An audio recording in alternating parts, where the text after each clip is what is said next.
Welcome back to the latest episode of Taking Charge of My Cancer podcast. And I have a great guest with me today.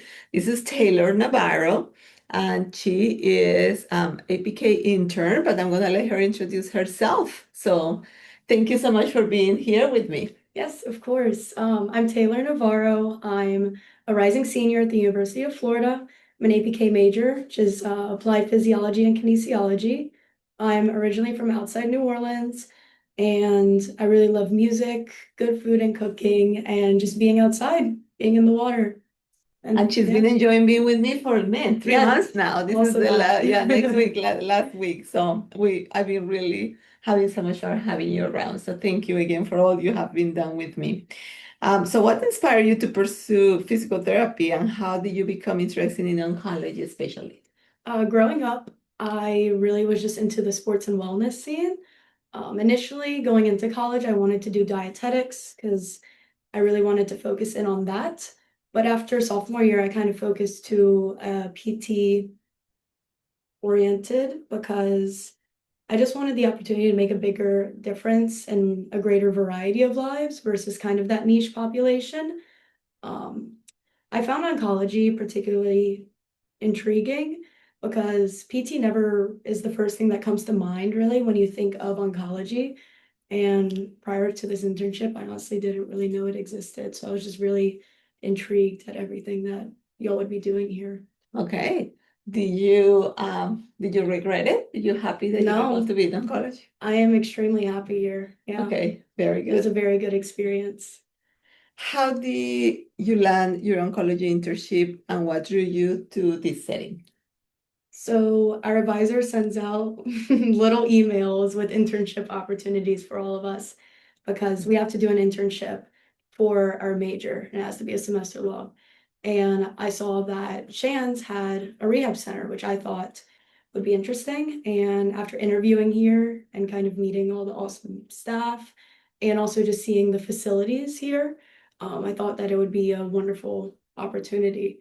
And it seemed like you had a lot of technology and really good machines and such that you use that wouldn't be available in other clinics. Okay.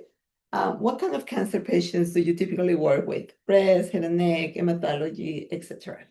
The majority of our patients, I'd say around 90%, were breast cancer. There were a few head and neck and a few TMJ, which were really cool to see the few times that they would come in every week. But we see people both pre and post surgery from UF. There have been a few people that we've only seen post surgery from like other institutions, which it was kind of interesting to see the difference in like surgical methods as far as breast cancer goes. And yeah, it's a lot of unique cases just within the one subfield of breast cancer.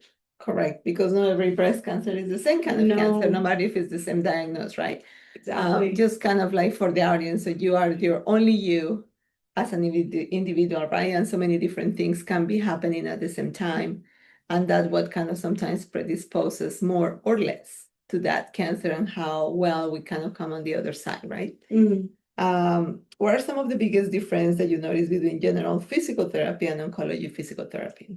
Well, general physical therapy kind of Okay. just sounds like it is. You have a very wide knowledge of just the human body. But obviously, oncology PT is a specialty. You have to go to further schooling for that. And I think um, knowing those specific muscles and different diagnoses kind of makes the treatment much more personalized for the patient and allows you to be kind of an expert in that one particular case, which is very helpful to their situations. But I'd say the biggest difference overall would be all the prehab that we do. For ortho, you kind of wait until someone gets hurt and then you're fixing that joint. But for here, we do a lot of education before they go in, making sure they feel comfortable with the procedures. We give them things to start working on directly after surgery. So it's as much like preventative as it is rehab, I feel. Okay, perfect. Um, what skills do you find most important when working with oncology patients, clinical or interpersonal?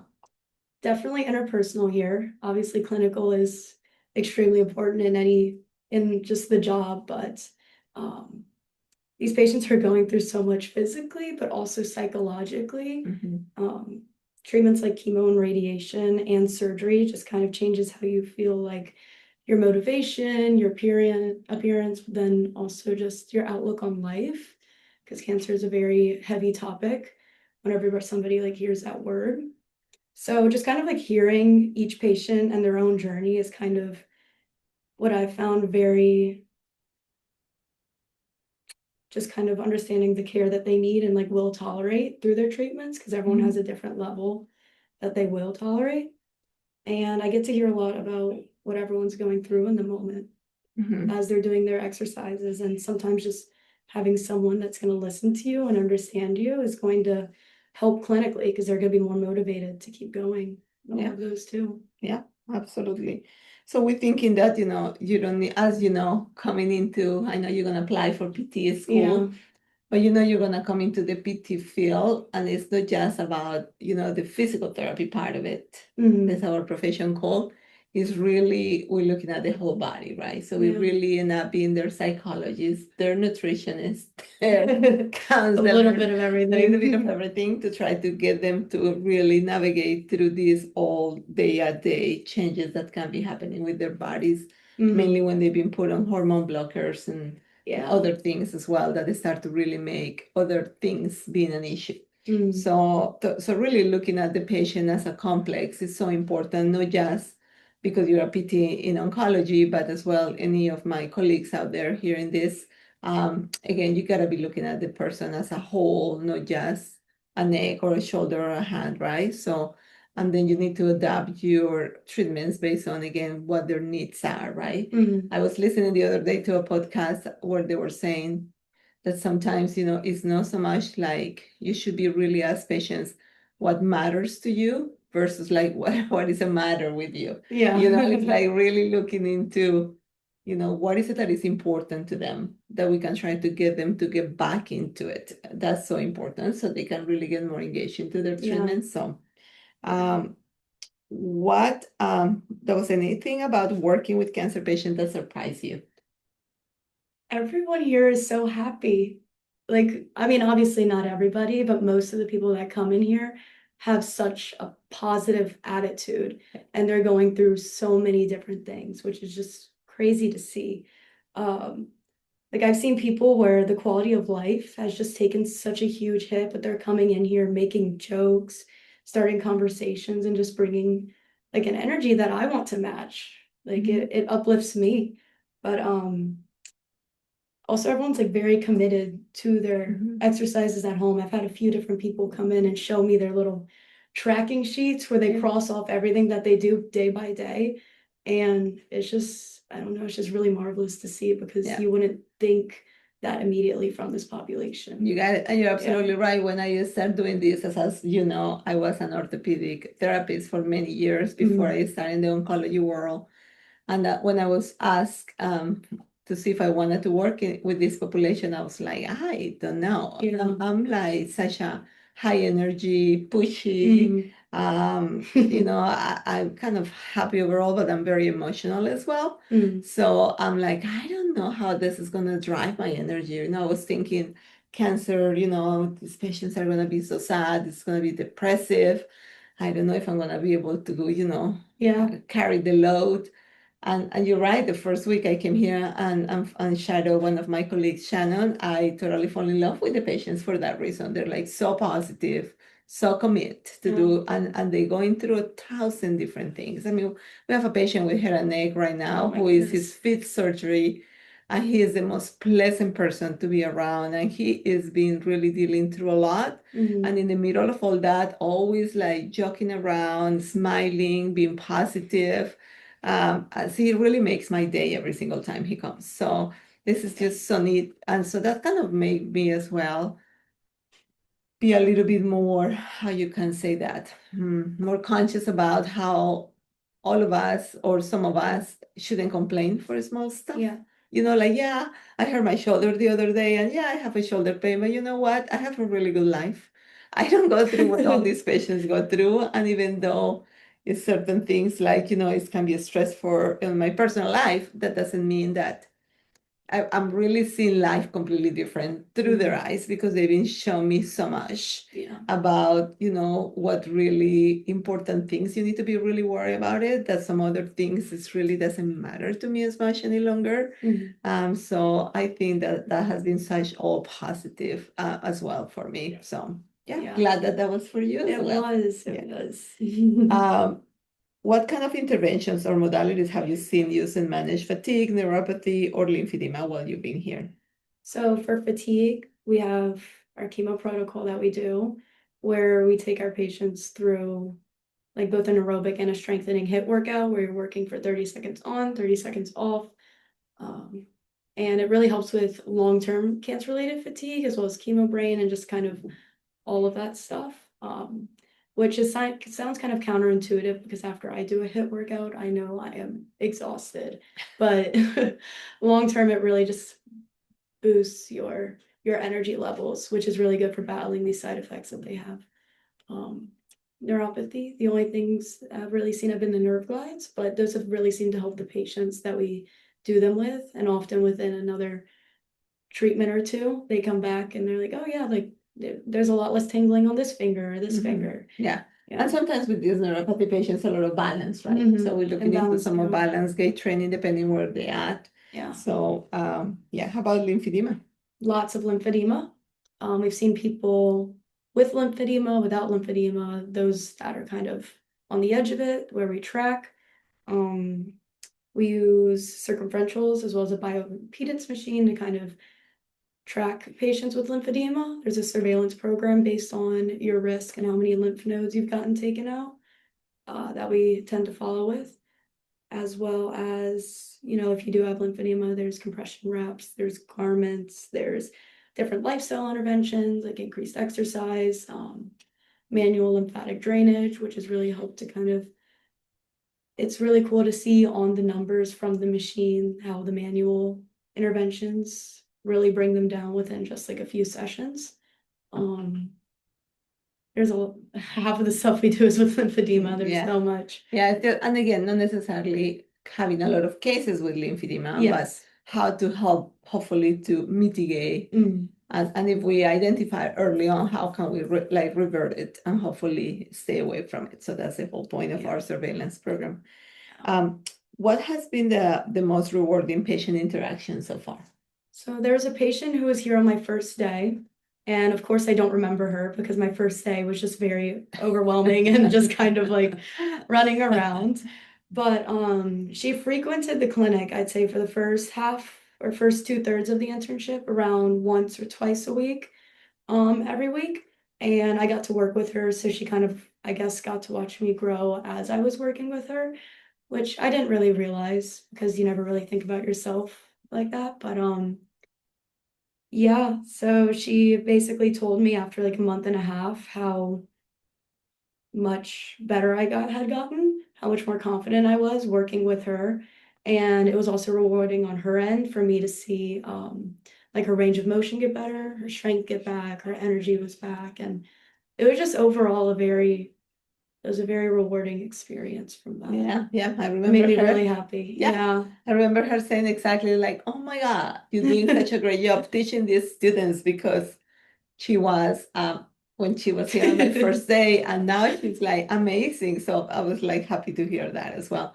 So again, thank you to the patients who are hearing that, because I know all of you guys have been always super patient as well, and allow my students to learn from you guys and to work with you, and you have seen them grow as well through their process coming through these internships. But I really appreciate you. I know we are a teaching hospital, right? So it's kind of like a lot of the patients expect having the students, but some patients really sometimes they don't want that, which is totally respectful. For the most part, I really appreciate you guys out there giving the students the opportunity to grow and learn from you. So that's really appreciated. I appreciate y'all too. Thank you. How has this internship shaped you view or what it means to be a physical therapist? I feel like in more recent years, the kind of way PT has been portrayed, it's been very more more chaotic, kind of very busy, back-to-back schedules, getting patients very much in and out as quick as possible. I feel like the clinic here has kind of debunked that from my perspective. It's very different from the other clinics that I've been to, where while there are still time constraints and we do still see a lot of patients in the day, time kind of seems to slow down and it's a lot more of a holistic, comprehensive care of the patient.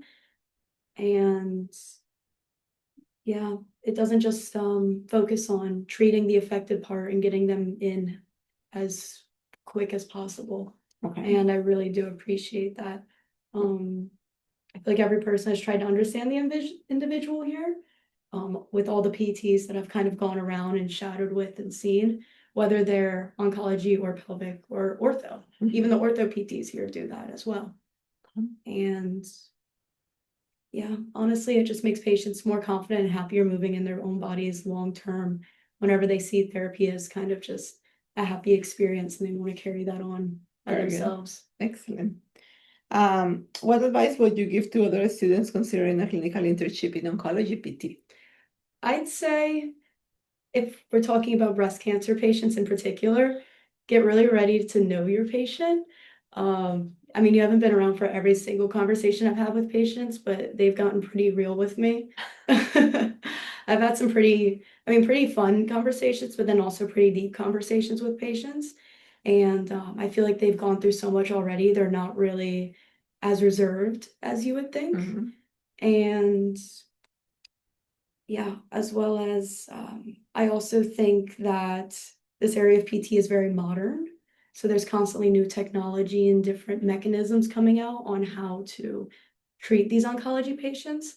So it's a very non-typical like sector of PT. Like That's you can't true. just go by the books that you've been learning. That's totally true. Yeah. It's a lot of like clinical reasoning. It's a lot of like, when you're thinking you know it all, you don't. Yeah. And then you're just like, oh, surprise, I need to kind of as much as you can be prepared many times. It's like, no, change gear. This is not how it's gonna go today. So definitely. That was one thing that you wish more people understood about the role of physical therapy in cancer. What that will be? I think that for me, what I can take out of it is that the PT here is genuinely making these patients feel like normal and true to themselves again. Because they have this range of motion, they have the strength that they have going into the surgery, and they come out of the surgery and they don't have that anymore. And you feel a little lost as well as the whole surgery that went on. So, I mean, cancer is a very life-changing diagnosis and you don't just bounce back from it. So the PT here really just helps manage those long-lasting effects on both the physical and psychological level and really gets these patients back to how they felt beforehand and they can really just move on from everything. And I think it's a very important practice. Perfect. Yeah. Well, like I said before, you've been amazing. I really appreciate this 4 months. Yeah, 4 months. 4 months together. I totally gonna miss you. But you're gonna be on forever my podcast. So Yes. we're always gonna try like, okay, let's see what's going on with her. And I wish you the best. I know you're gonna be great. Good luck with getting into PT school. And Thank you. we always be here for you. So thank you again. Of course. All right. Yeah, Perfect. thank you. And for my audience out there, see you later to the next episode. Have a great rest of the afternoon, Taylor. You too, Darlene. Bye.